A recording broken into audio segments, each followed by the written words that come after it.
Hello, hello! Have any of you ever thought poorly of a homeless person or somebody in poverty?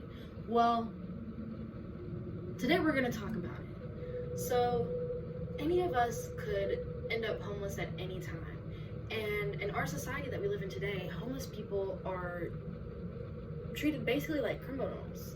And so, today we are going to face reality head on. We are going to look at the realities of minimum wage and its effects on poverty, the intersection of systemic oppression and colonization and homelessness, as well as some resolutions for homelessness. So let's get right into it. So for a first world country, the demographics looking at homelessness are staggering. They're very intense.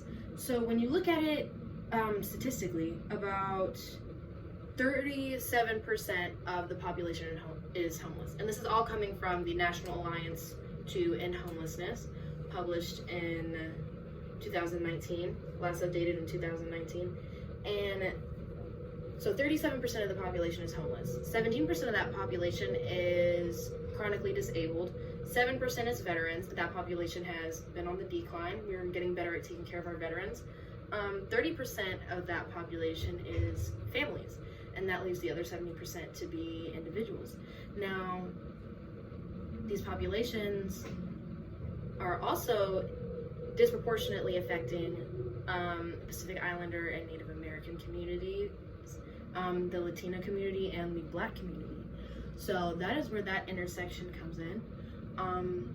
And if you look at, moving on to another government source, if you look at the plan the United States government has for addressing homelessness, you can see that all of the measures that the United States government makes are preventative measures, not preventative measures. They're actually measures that the government will take after the fact, like Medicaid, stuff like that. And the government pours millions of dollars into programs like Medicaid, and none into taking preventative measures. Now, this really is not a good way to approach homelessness or try to fix it. So the government is taking preventative measures, and they can take notes from other countries who have taken more preventative measures.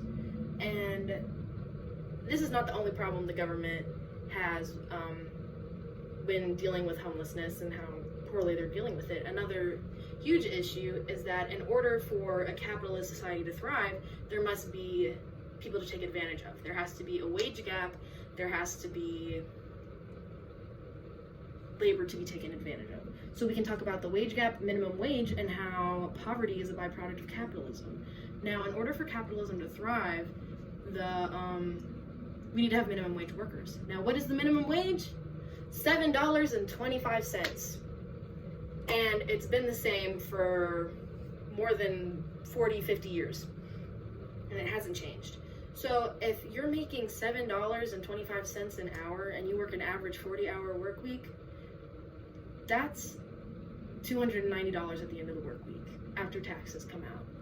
That's not acceptable. And at the end of the year, with no vacations, no breaks, no off days, that's about $15,000. That is not okay. And when you look at the cost of housing, housing is only supposed to be, according to Olivia Livingston from Money Crashers, the amount of your rent should only be like 30% of your income, which is unrealistic, we all know. But that's only $4,000 a year, or like $350 a month for these people to be spending on housing when they're making minimum wage. The minimum wage needs to increase if we want people to be able to provide themselves with homes. And even if they do spend 100% of their income on rent, they still need things like groceries. That's just unethical. You're faced with an ethical dilemma here, and we're choosing to ignore it. And then if you also look at the American lifestyle census and rent control by Dr. Wu, he shows that the average American household income has only increased by 18% since 1960, whereas the price of rent has increased by 64%, which is also part of the reason why poverty is such a difficult issue to deal with here in America.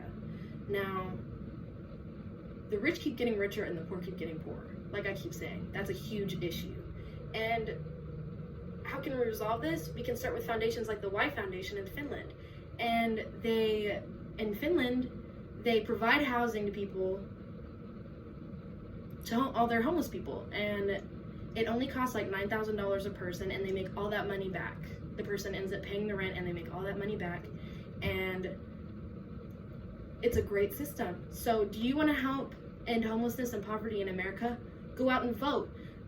Donate money to campaigns like the Y Foundation, and just try to live a life with integrity so you can build a better tomorrow for the rest of our population.